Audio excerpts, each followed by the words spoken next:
My name's Anne Steinert. I have a BA and a master's in historic preservation from way long ago.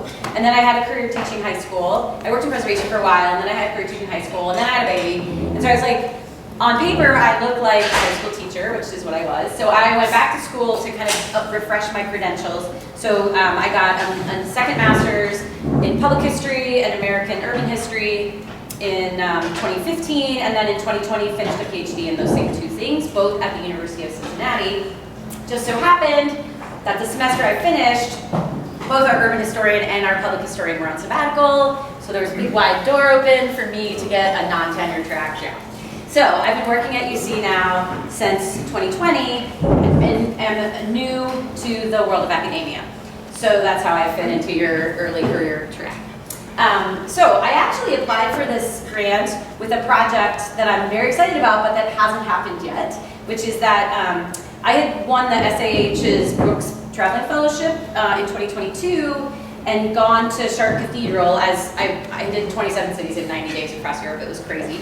But I was deeply moved by what I found in Chartres. I hadn't been there since I had studied in the New York Paris program at Columbia in the 90s, and it had changed quite a bit.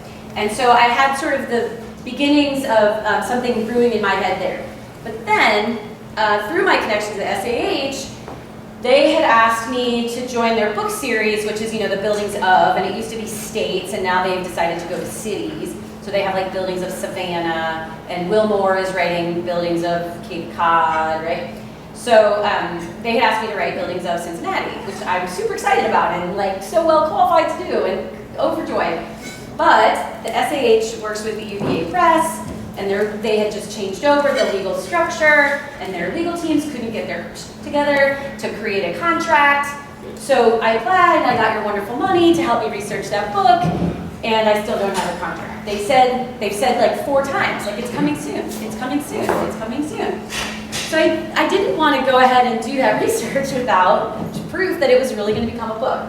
So I pivoted on the project and decided to do this other thing that I had kind of kicking around in the back of my head, which is do some more work on Chartres. So I went back to Chartres Cathedral in this past summer, and I want to just talk you through a teensy bit about how the project has evolved. I did not prepare any slides today. I literally thought it was just going to be like 5-minute update, here's how you spent your money. But it just so happens I did present on this recently for an undergrad class where I was guest lecturing, and so I do have a few slides. So I just, I'm going to show you, I'm going to skip most of like what I did. Oh, hold on, we've got my computer. I'm going to skip through a bunch of things too right here. So basically, the reason that I was so moved when I went back to Chartres in 2022 was this. Chartres, when I visited in the 90s, was this cave-like, gothic, magical, evocative space with like piercing blue light coming through the stained glass windows, right? And when I got back in 92, it looked like this. It had been totally cleaned. It is now completely bright white, as if it were brand new, right? Wow. Here's another comparison, just showing some of the new against some of the old, right? And what I was fascinated by was my reaction to that. Like, I was deeply sad that they had made this change, right? And I didn't understand it. It isn't a conservation decision that I would have made, right? But I'm not in charge at Chartres. And it was the conservation of the French Culture Ministry who maintains this building. Here are just a couple more where you can see kind of juxtaposed old and new. This is the lower pavement here is the choir screen cleaned. So I set out, my goal initially was to think about, to write an article about reactions, people's reactions to change in beloved historic sites. The way we react when interpretive strategies change over time. So I had experience with that close to home at the Shaker Village of Pleasant Hill, Kentucky, where in 2017 they drastically reworked their interpretive strategy and got rid of all costume interpreters, which was like people lost their ever-loving minds about it. Like people refused to fund them, and so there was this like visceral reaction to change, interpretive change in a beloved historic site. And so I was thinking about that and thinking about, sure, why did I react so strongly? Why was it so important, right? And I am still sort of working on that, But as my trip this summer, as I evolved in my understanding of the process, the project has also evolved. So what I'm now working on, and the reason I'm so excited to be here with you and have your attention is that I would love your thoughts about this. If you have any great sources or other things that you know of, this article is just really in the very beginning stages. What I ended up doing is figuring out, my thought was, who could tell me how people are reacting to this site? And my thought immediately was, well, the tour guides, who are the interface, who deal with the public every day. And so I wound up interviewing a number of tour guides who are, it's a professional business to guide people through Chartres Cathedral. And what I came up with is that there's this really crucial role that tour guides are playing in translating the conservation decisions, the expert perspective, and the visitor experience. So they're literally this bridge between the decisions that the Culture Ministry was making and the everyday visitors' reactions to those decisions, right? And so what I'm actually now working on is, the article is, I think, going to be about that role that these professional tour guides play and the way that we as preservationists and public historians and cultural resource managers sometimes lose track of the fact that there's a real disconnect between the expert conservation or interpretive work that we do and the way that our visitors come to experience that, and that those tour guides are essential in the bridging, right? So what I've found so far is that there's a lot of mixed opinions about the conservation of the stonework and the cleaning. It's a little fuzzy about how much they clean. Some people say it's all 80% original fabric, and some people are like, no way, they painted so much of this. So there's even like a debate about what they actually did. But there's varied opinions on that. The more closely affiliated people are with the actual cathedral, like do they rely on the cathedral for their livelihood? Are they employed by the cathedral? The more likely they are to endorse the conservation work, and the further away they are, like American tour guides who only travel there twice a year are much less likely to endorse the conservation work. So that's mixed. But uniformly, everyone disagrees with what happened to the Black Madonna. So I don't know if you know, but Chartres is one of a collection of Black Madonnas across Europe, and the conservators decided to do this to the Black Madonna. Oh my goodness. Right. So the tour guides are really struggling with how do we explain this decision to turn the Black Madonna no longer a Black Madonna. And that uniformly, there's not a tour guide on earth that I've talked to who thinks that was a good idea. So that's where I am, that's what I'm working on. Here's a side-by-side comparison of the before and after. Yeah, wow. Right, it's crazy, right? Yeah. So she's dressed differently in these two pictures because part of the shtick of her is they change her outfits for all the different liturgical occasions. So it's the same thing, even though she's got on a different crown. So that's what I'm doing. That's where I am. I'm so grateful to this organization for providing me the funds I needed to go really dig into this investigation. I was in Chartres for 3 weeks this summer, and I was able to pay little stipends to the tour guides that I interviewed. It was just incredibly helpful. So if you have ideas or directions or thoughts about what I'm working on, I would love them, and I'm just really grateful for your time. Go ahead, Tom. Yeah, I mean, just kind of contextually, of course, you've thought about this. There was a similar discussion, of course, with the restoration of Notre Dame Cathedral in Paris.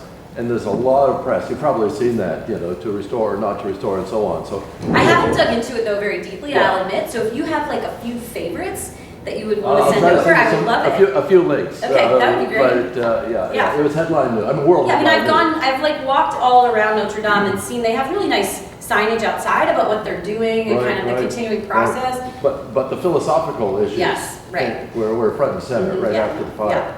Thank you. Yeah. Well, you wait. Hold on. In your work with the tour guides, did you ask them about their background and their training as tour guides? Most of them I did, yeah. And what did you find in that training?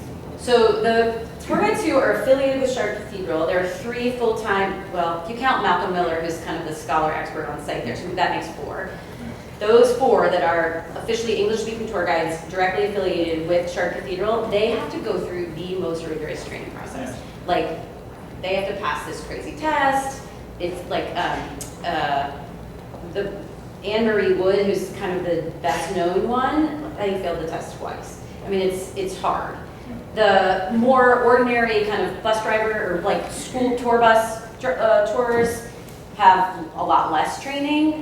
There are various levels of like, do you have this certification, therefore you're allowed to go in this site? But they do sites all over France, and so they have not extensive maximum knowledge of every individual place. They have more sort of general dabbler knowledge, you know? Interestingly then, there are whole tours that are African American history from the United States that are Black Madonna tours. Yes. And those tour guides tend to have a very kind of spiritualist understanding, or sort of come at it from a more religious angle, that this is a sacred place. You know, there's the Chartres Labyrinth is there. There's this idea that there was this blessed spring under the ground even before there was ever a church built there. So there's also this kind of more spiritual aspect to some of the people who guide tours to Chartres. Thank you. The reason I ask is you mentioned English. Is there any other language they are educated in, and Yes. any other cultural groups?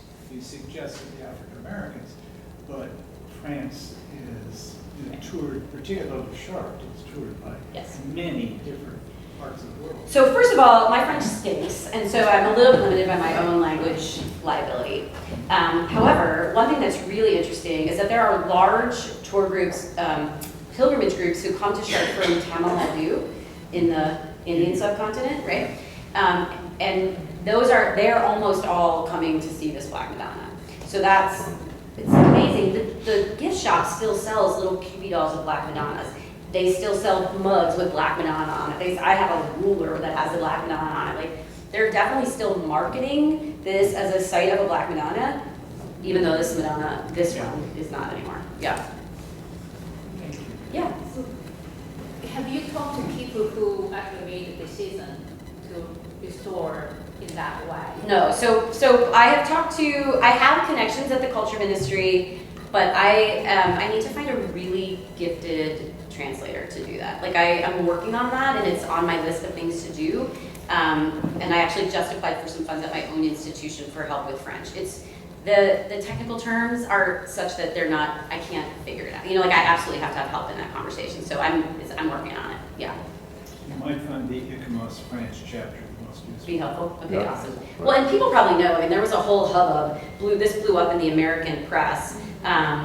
Martin Fuller, who was the New York Times Review of Books guy, he went to mass there and was outraged and had this scathing thing in the New York Review of Books. And then Jeffrey Hamburger from the New York Times wrote a reply.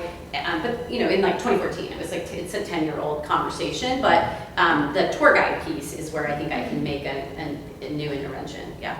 Yeah. I was just wondering, with the tour guides, are you asking them their opinion, or are you asking the reaction of the guests, All of the it. tourists? Yeah. Because from your starting point of you having a really different reaction, I wonder if people who self-selected to go on a tour might be skewed towards being first-time visitors. And so are you not going to get as much of a visceral reaction to change if this is their one? Absolutely. So definitely that's clearly what happens because I also just stand around the cathedral and talk to people. You know, like anyone who speaks English, I'm like, hey, have you been here before? You know, and so in those informal conversations, and in fact, so many academics end up being at Chartres Cathedral. Like, it turns out when there's an English-speaking tour guide, they what's her name? I just said her first name. Wood, whatever her first name is. Yeah. She will introduce me at the end of her tour and say, Anne Steinert's here as an academic from the United States. If any of you would want to talk more about your experience at Chartres Cathedral, you know, she's here she'd love to talk to you. So Anne-Marie is her name. It's amazing how many of those people are academics, like, and they want to talk about it. They're like, oh, I'll help another academic, and they like come over and have a conversation. So it is absolutely true. That's true. If you never saw it before the change, you just walk in and you're like, oh, it's beautiful, sparkling white. So it's really people who have been there before that are having that kind of visceral reaction to the change.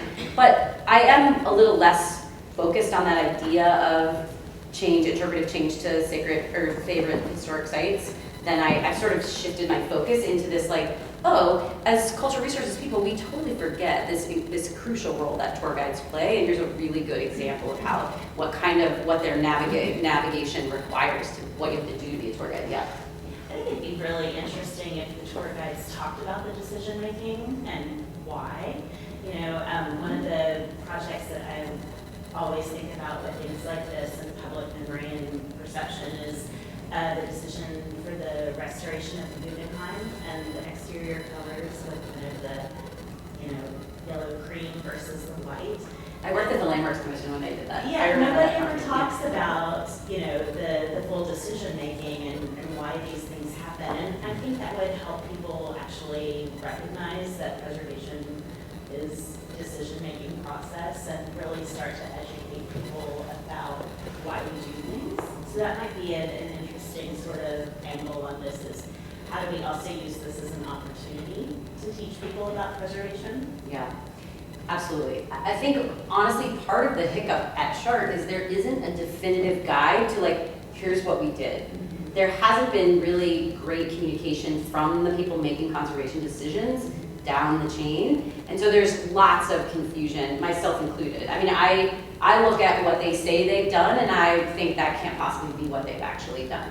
So, you know, I think part of it is that they need to communicate, those conservators making decisions need to come clean on whatever decisions they made and how they got to them. Yeah. Cool.